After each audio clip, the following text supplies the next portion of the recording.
Welcome to another episode of Talking College Football with JJ Kitchen. Of course, I'm your host, JJ Kitchen. Guys, the big topic of really this past week, sign stealing in college football, and the leader of it right now, the University of Michigan and Jim Harbaugh. We take a deep dive into, does Jim Harbaugh survive at Michigan with all of this going on right now, especially with the scandal? And do they get banned from the college football playoff? Paul Finebaum brought that up. I got a little bit of discrepancy over that. We'll be getting to talking to it. Before we get started, guys, subscribe to the channel. Again, our channel is growing at a rapid rate because of you. The channel is what it is because of you, the fans, watching the show, but more importantly, sharing it with your friends, but also, too, leaving a comment down below. Like the video, comment, let me know what your thoughts are. I love the dialogue. That's why the show is so great, and so many people comment on it. So, again, thank you, guys, and comment, like, but more importantly, subscribe down below. Guys, again, sign stealing in the NCAA, a major scandal from what people are talking about with Jim Harbaugh. Is this something that is really, in terms of, is this what led to Michigan's success over the past really 2 or 3 years, especially wins over Ohio State? Is that the reason why Michigan is succeeding?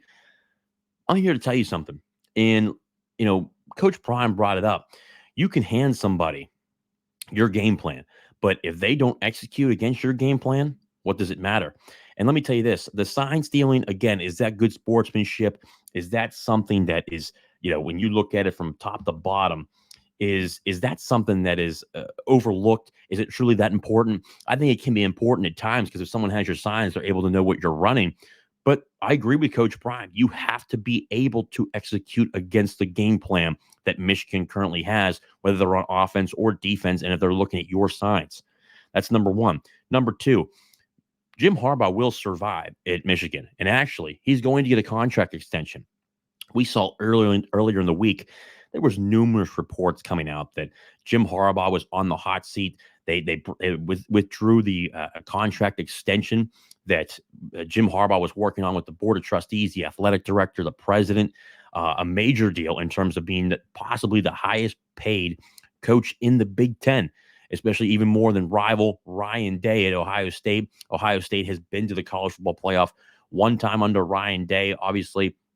Two times under Ryan Day. Being there, obviously lost to Clemson, but also lost to Georgia this past year. The biggest thing is, though, he is going to survive. And guess what? In my opinion, I truly believe he's going to get that contract extension coming up here pretty soon. I wouldn't be shocked if we hear it by the end of the week. Tomorrow will be Thursday. I wouldn't be shocked if it's by Friday or Saturday we find out that he has agreed to a contract. If it's on Saturday, it might be early on. I think that'll be you'll hear, really, he's going to sign that contract and he'll be at Michigan for a long period of time. Because obviously they had that real discussion about what are the chances that he goes back to the NFL. Does this scandal really propel him to go back to the NFL because of sanctions, anything like that? Well, I'm here to tell you, I think, one, the contract is going to be extreme. Clearly, the new president, for people that don't know, Michigan actually just got a new president this past year, the beginning of the year, and really has taken a hold of this whole entire negotiation from the previous president, where Michigan's new president truly sees the comprehension, but more importantly, what Jim Harbaugh means to Michigan, the University of Michigan, but also Michigan football.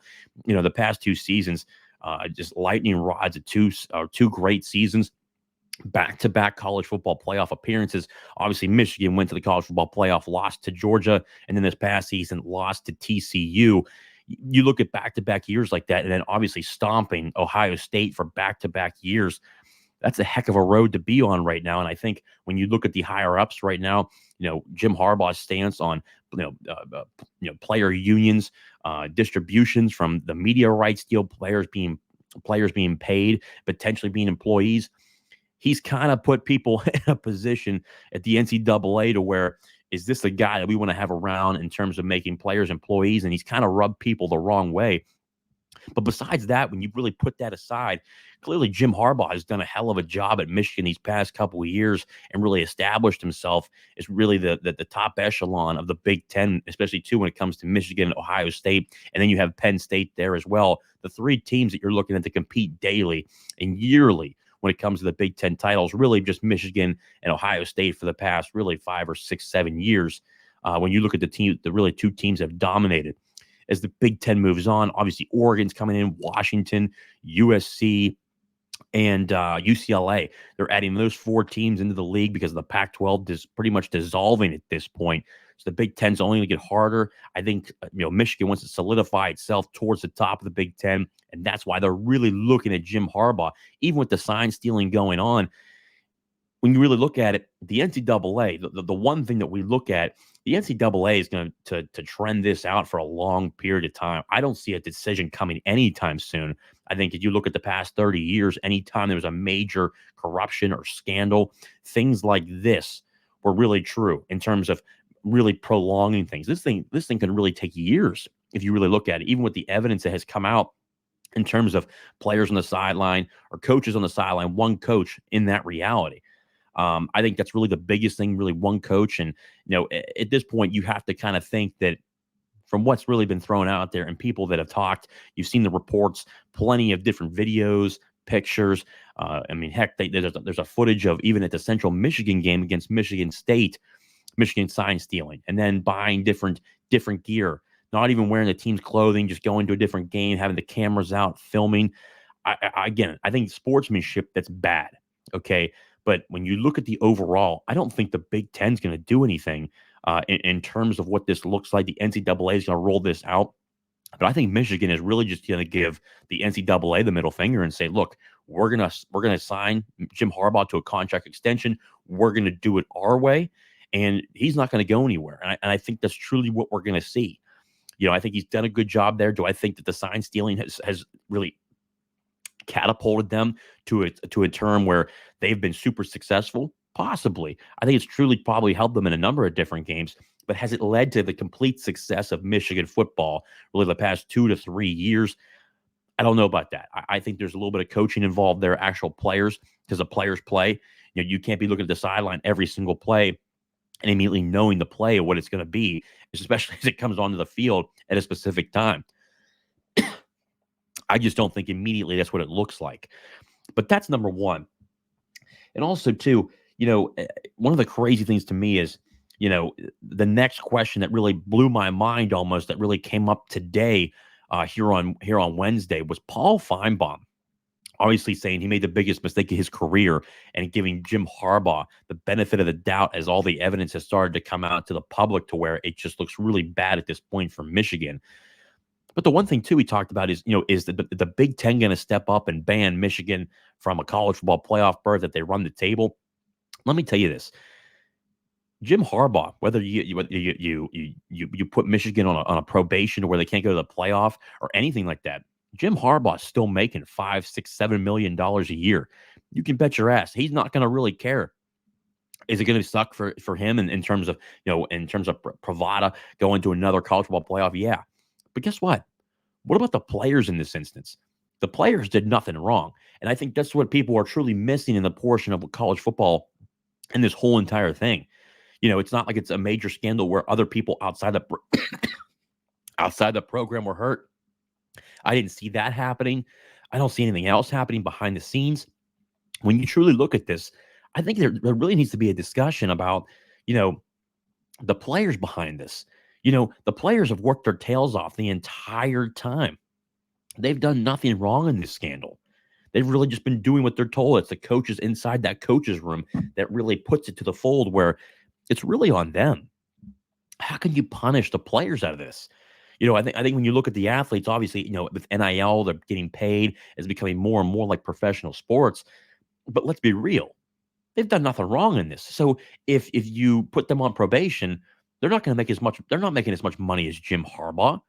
So you're going to put them on a probation to where you're going to punish the players that are there that have done nothing wrong in this instance.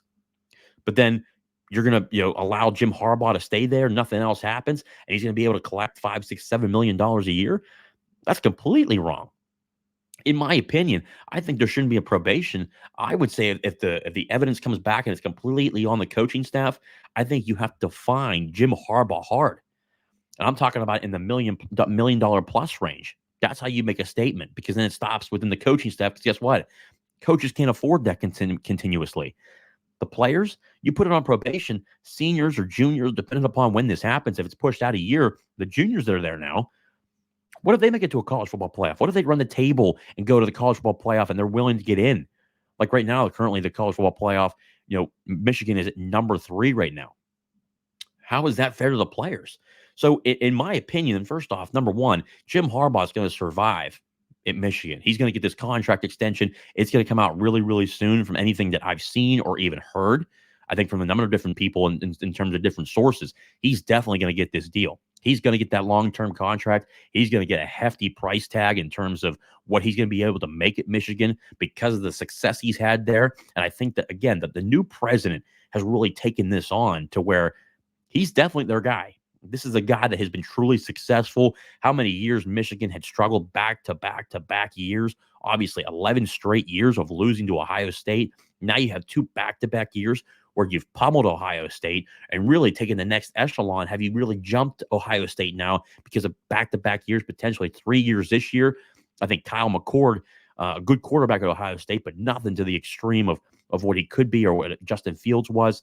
I just don't see Ohio State winning again. So you have Michigan potentially winning for a 3rd year in a row. You got to start asking yourself the question, hey, we got to do what we have to do to hold on to this guy. And I think Michigan is at that point. And I think the new president sees that. It sees it as the football team. And I always tell people the football team is the front porch to every university and every institution because it drives popularity. It drives student enrollment. As we go through each entire sector, enrollment is so key. Enrollment is so key in the university. So your football team has to be good. Your football team has to compete. And again, Michigan is a prime name, massive brand, massive fan base. The big house. It's exactly what they need. And I think that's why, more importantly, why they're going to make sure they keep Jim Harbaugh. And again, I do not see the NCAA, in my opinion, I don't see them handing down a probation. I think it's going to come down to, in reality, I think it's going to come down to a major fine for the coaching staff, even potentially for the university. I think the university will probably have to pay a fine. And I'm personally okay with that. If it comes out that truly that's what happened and there was cheating involved, hit the university and hit the coaches, but do not ruin it for the players. And I think Paul Finebaum bringing up the point where they need to ban Michigan from the playoff and they need to have a ban for at least 2 years. That is ridiculous. It's bullshit. That should never happen. The players did nothing wrong. Let the players play. Focus on the coaching staff that did this and potentially even at the university if you need to. But Michigan, under no circumstance, should be banned from the college football playoff if they are undefeated and they're chosen to go to the college football playoff. Guys, again, thank you guys for tuning in to another episode. Again, subscribe down below. Again, tell me in the comment section, like the video. Tell me what you think. What did I miss? Do you think Michigan should be banned from the college football playoff? Should Jim Harbaugh be fired? Should he face different types of fines? I would like to hear your thoughts. Again, you guys are truly the best fans there are. This show has grown the way it is because of you, because of the content that we've been able to watch, but more importantly, your interactions with me, and I love it. The amount of people that comment on the videos and the just interactions, but also, too, the intellect of each and every one of you. It's incredible to have every single day. So, again, guys, thank you so much for tuning in to another episode of Talking College Football with JJ Kitchen. And, of course, and always, hail to Pitt. I'll see you guys.